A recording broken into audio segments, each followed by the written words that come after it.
J'ai grave chaud. Ah, le truc, ça tient chaud de ouf. Pardon. Et tu vas... Waouh.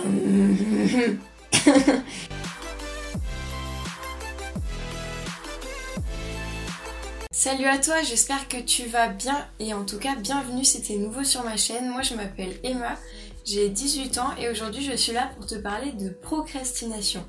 Et oui, la flemme, la glandouille, le balécouillisme, j'étais une experte au lycée. De tout remettre au lendemain, tu sais quand t'as un contrôle et que tu révises la veille mais que t'arrives quand même à t'en sortir avec un 16-17.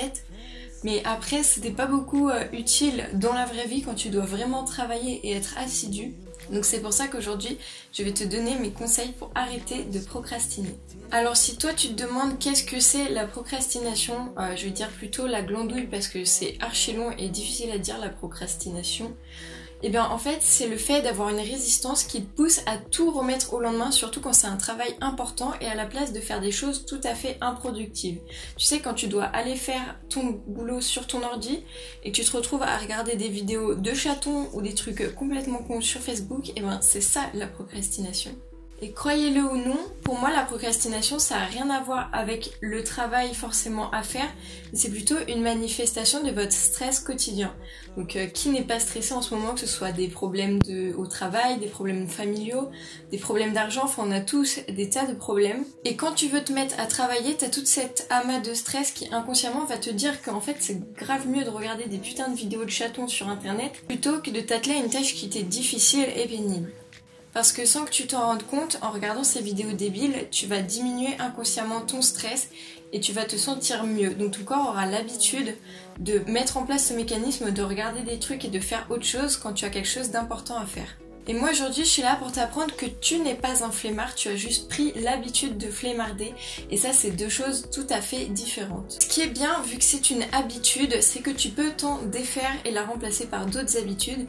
Par contre tu ne pourras peut-être jamais réduire le stress dans ta vie parce qu'on est tous toujours stressés un moment à un autre, mais tu pourras par contre changer le fait que tu évites de travailler et c'est pour ça qu'aujourd'hui je vais te donner mes astuces. Alors tout d'abord, il faut que tu repères le moment où tu stresses et que tu vas contourner ton travail et que tu commences à travailler simplement 5 minutes.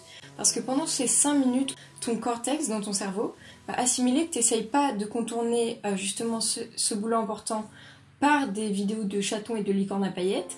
Et du coup, tu vas te concentrer sur le fait que tu travailles et ton cerveau va l'assimiler et tu vas continuer à travailler sans t'en apercevoir. Faut tout d'abord que tu te demandes quelle est la tâche la moins longue, la plus simple que tu peux commencer à faire pour atteindre ton but. Et quand tu vas avoir fait cette tâche la plus simple, tu vas te dire bon d'accord, quelle est la deuxième tâche la plus simple que je peux faire ensuite. Cette étape te prendra moins de 5 minutes et ton cerveau, après avoir franchi un petit pas, voudra franchir un autre petit pas, puis encore un autre. Et avec ça, tu crées une sorte de mouvement qui va t'entraîner plus loin et encore plus loin dans ton travail. Après, il y a une autre stratégie pour ceux qui trouvent ça un peu compliqué, c'est de définir un temps de travail précis et de se récompenser à la fin. Par exemple, tu vas mettre une alarme et tu vas te dire bon d'accord, je bosse 25 minutes, 30 minutes, 1 heure, toute la prochaine heure. Et tu vas te dire que quand tu auras fini ce travail, mais il faut vraiment être concentré pendant cette période, tu auras le droit à une récompense de ton choix, de faire quelque chose qui te plaît, mais pas du téléphone, parce que le téléphone, quand on commence, on ne s'arrête pas. Et il faudrait que cette récompense, tu la délimites aussi. Donc par exemple, tu te dis je travaille 1 heure et pendant 20-30 minutes, je fais quelque chose qui me fait plaisir. Et comme ça, tu vas être plus apte à continuer à travailler pour pouvoir te récompenser par la suite. Après, tu vas augmenter le temps petit à petit pour avoir des plages de travail beaucoup plus longues. Et tu vas voir qu'à la longue, tu ne voudras même plus t'arrêter lorsque l'alarme sonnera, car tu seras tellement pris à 100% dans ce que tu es en train de faire que tu voudras tout simplement continuer. Et c'est cet état de concentration maximum qu'on cherche quand on veut vaincre la procrastination. Après moi je peux te conseiller une appli qui s'appelle Forest. En fait c'est à chaque fois que tu vas travailler, donc tu vas définir un timer. Et je crois que si tu dépasses 25 minutes sans arrêter le timer et sans changer d'application, tu récoltes des sous virtuels, enfin des coins virtuels. Et à la fin, tu vas atteindre un certain nombre de coins, ce qui va te permettre de pouvoir planter un arbre réellement via cette application. Donc je trouve que c'est assez cool pour allier, si tu veux allier travail et en même temps servir une cause qui te tient à cœur. Après, moi ce que je peux vous conseiller aussi, c'est prendre du temps pour soi le matin, quitte à se lever plus tôt. Donc oui, au début on est décalqué, on est torché de ouf, mais après quand on s'y habitue, et ben vous allez voir que prendre du temps pour soi le matin, ça vous aide à être plus productif dans la journée parce que vous avez fait ce qui vous faisait envie, que ce soit lire, traîner sur le téléphone, faire un peu des... Je sais pas, j'ai pas d'idée. Qu'est-ce que vous voulez faire le matin? Voilà, que ce soit prendre du temps pour soi, parce qu'il y a un chirurgien américain, donc une étude qui a été faite par le docteur Mal, qui prouve qu'une habitude met 21 jours à s'ancrer dans votre cerveau et 90 jours à devenir tout à fait naturel pour vous en fait de la faire. Et donc quand vous aurez pris l'habitude de vous lever le matin tôt et de faire ce qui vous plaît et ce qui vous permet de vous recentrer sur vous, ça va vous permettre tout simplement d'être beaucoup plus calqué sur la journée, de pouvoir être concentré à 100% et de faire ce que vous avez besoin de faire. Après aussi, ce que je peux vous conseiller, c'est plus difficile à faire qu'à dire, parce que c'est de s'entourer de personnes ambitieuses et pas de personnes qui vous tirent vers le bas. Il y a un dicton qui dit « tu es la moyenne des 5 personnes qui te sont le plus proches ». Et c'est vrai, si tu as des personnes ou des amis qui par exemple vont toujours te proposer d'aller faire des pauses, ou quand t'as demain un devoir archi important à rendre et que tes amis sont plus en mode non c'est pas grave, viens on va chiller, non ça ne va pas. Genre faut que ton meilleur pote soit le mec qui vienne te chercher par la peau du cul et qui aille te dire bah non mec demain tu vas rater ta vie si t'as pas fait ton truc, donc on va tous les deux et on le fait ensemble. Ensuite pour moi quelque chose de très important pour être à fond sur le focus du travail, c'est se mettre dans le mood. Donc que ce soit avec des playlists de concentration, donc je sais qu'il y en a plein sur YouTube, des trucs Deep Concentration ou même sur Spotify, Deezer ou des trucs comme ça. Je sais qu'il y a beaucoup de personnes que ça aide, après il y a d'autres qui ont besoin d'être au calme complet. Moi je sais que je peux me concentrer que en écoutant des musiques du Seigneur des Anneaux et de Skyrim.